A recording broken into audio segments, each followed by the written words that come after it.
The ancient city of Jerusalem has pulled believers from the world's largest religions.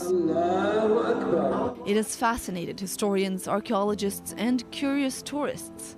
And it has been a flashpoint for wealth and conflict for centuries.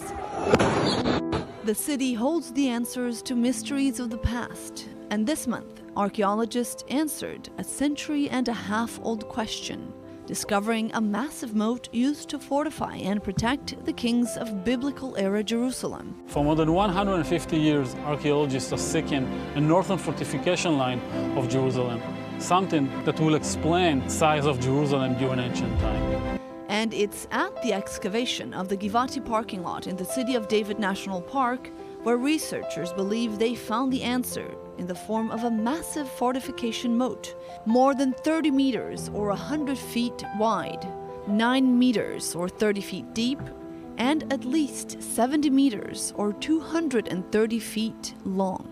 The project is conducted by the Israel Antiquities Authority and Tel Aviv University.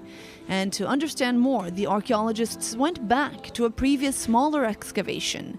They realized that there is a trench that begins at the excavation site and ends some 70 meters away. Looking at the cliff behind me, we can realize that the cutting of the trench was done by a ruling elite that able to bring in all the efforts and the energy in order to cut such a deep and long and wide defending trench to Jerusalem. We do not know when the trench was cut, but we do know that it was in use during the 9th century BCE, 2,900 years ago, the time of the first Judean kings.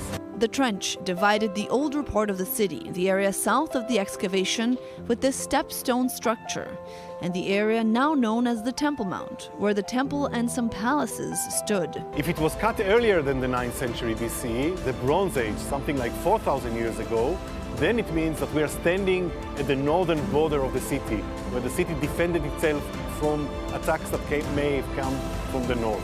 According to the archaeologists, the size and scale of the trench completely changes the natural topography of Jerusalem, and they say it's time to go back to the biblical texts and reevaluate references to the old geography of the city.